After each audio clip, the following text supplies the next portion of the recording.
मराठी कहाणी माझी सावली. मी रस्त्याच्या मधोमध थांबलो होतो. रात्रीचे 12 वाजून गेले होते.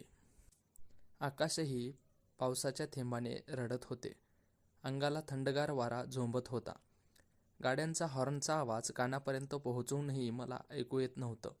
हातात एक चिठ्ठी, डोळ्यात अनावर झालेले अश्रू, ओठावर हुंदके अशी अवस्था होऊन गेली होती. त्या चौफुलीच्या मधोमध मी थांबलेले होतो. डोळ्यांना अतांक दुःख न पेलवल्यामुळे माझे अश्रूही डोळ्यात थांबत होते. फक्त एक विचार मनात चालू होता, का आज त्यांनी देह सोडला. पावसाच्या थेंबामुळे हातातल्या त्या पत्रावरील अक्षरांची शाहीही पुसता येत होती, पण माझं मन मात्र त्यांच्या आठवणीत रेंगाळत होतं. त्यांच्या येण्याने सुखाचा स्पर्श झाला, पण आज 24 तासात काय घडलं माझ्यासोबत, ते सत्य की असत्य, ते वास्तव की स्वप्न, काही समजतच नव्हतं. मी स्तंभ होतो. गाड्या माझ्या जवळून जात होत्या, तरी मला कशाचाच भान नव्हतं. माझ्या प्रेमाचा प्रवास माझ्या डोळ्यातच भोवती फिरत होता. आताही त्यांचा तो स्पर्श माझ्या देहाला नकळत होता. का आणि कसं? त्यांनी कशाला मरण घेतलं? मरण घेणं एवढं सोपं असतं का? सर्व प्रश्न मरणाने संपते का? एकदा बोलला असाल तर सर्व ठीक केलं असतं. नाती, आपली पहिली भेट आजही माझ्या लक्षात आहे. डोळ्यात अश्रू घेऊन बसच्या एका कोपऱ्यामध्ये मी बसलेली होती.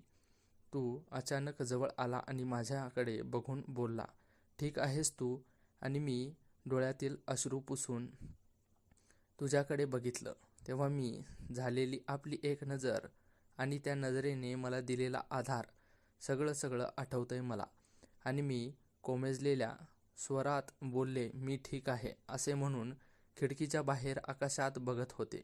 मी न बोलताही तू माझ्याकडे बघत मला बोलला, ते आकाश आहे आणि ते उडणारे पक्षी आहेत.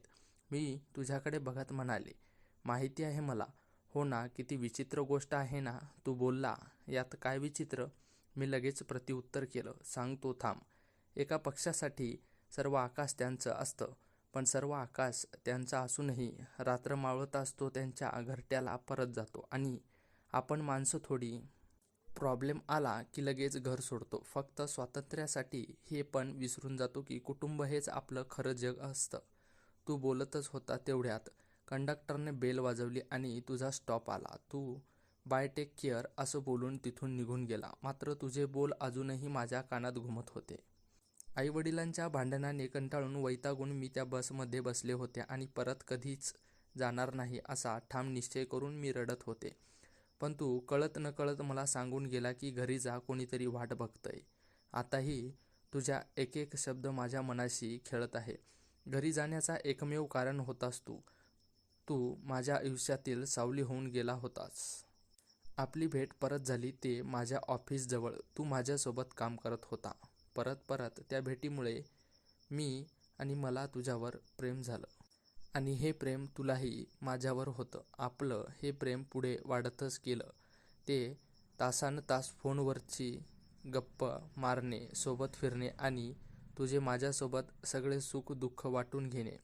दिवसाची रात्र कधी व्हायची कळतच नव्हतं. आपण पुढच्या भविष्याचे स्वप्न रंगवत होतो की लग्नानंतर हे करायचं, लग्नानंतर ते करायचं. पण आज सकाळी मी उठल्यावर माझा फोन घेतला तुझा सुप्रभात मॅसेज वाचण्यासाठी, पण आज तुझा एकही रिप्लाय मॅसेज आला नाही. तुला मी 10-12 कॉल केले, पण तू कॉलही उचलला नाही. मी घाबरले आणि स्कूटी घेऊन तुझ्या घराकडे वळाले. तुझ्या घरच्या अवतीभोवती खूप लोकांनी गर्दी केली होती. रडण्याचा आवाज येत होता. कोणी दादा तर कोणी राम म्हणून शोक अश्रू ओघळत होते. त्या गर्दीला लोटत मी पुढे आले.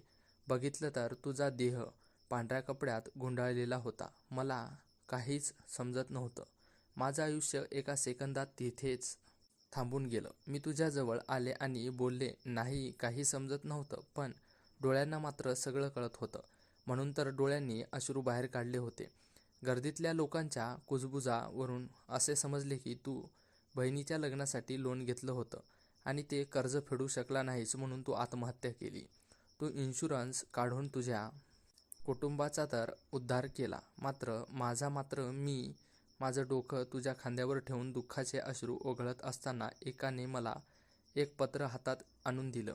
त्यात लिहिलं होतं, माया काळजी घे माझे आणि झालं तर मला माफ कर. शेवटचं बोलणं झालं नाही, पण आता जगण्याला काहीही अर्थ नाही तर मरण्याला अर्थ आहे. मी तुला काही सांगू शकलो नाही, मला माफ कर. आणि या जन्मात नाही तर पुढच्या जन्मात तरी मी तुझा होईल. आईवडिलांची काळजी घे.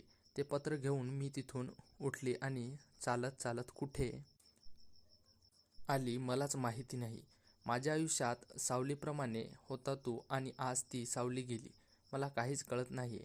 काय घडलं, कसं घडलं एवढं प्रश्न घेऊन मी ओरडले, किंचाळले. पावसाचे थेंब माझ्यावर पडत होते, तेही माझ्यासोबत रडत आहेत. मी गुडघ्यावर बसून आकाशाकडे बघत ओरडले, राम. एकच आवाज कानात घुमून होता, तो तुझा आवाज होता. ते पत्र घट्ट हातात पकडून डोळे मी घट्ट मिटले. अचानक एका गाडीने मला उडवले आणि माझा देह त्या रस्त्यावरच पडला. रक्त वाहत होते. श्वासाने देहाची साथ सोडली होती. लोकांची गर्दी वाढली. त्यातील कोणी बोलले की मी मेले आहे.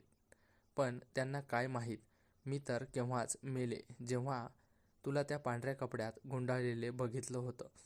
सकाळीच आता माझ्या डोळ्याच्या पापण्या मिटल्या, पण त्यात चेहरा तुझा अजूनही होता. अशाच प्रकारे आजची आपली माझी सावली ही कथा इथेच संपली. आजची ही आपली कथा तुम्हाला आवडली असेल तर व्हिडिओला नक्की लाईक करा आणि अशाच प्रकारच्या नवनवीन कथा पाहण्यासाठी आपल्या चॅनेलला सबस्क्राईब नक्की करा. धन्यवाद.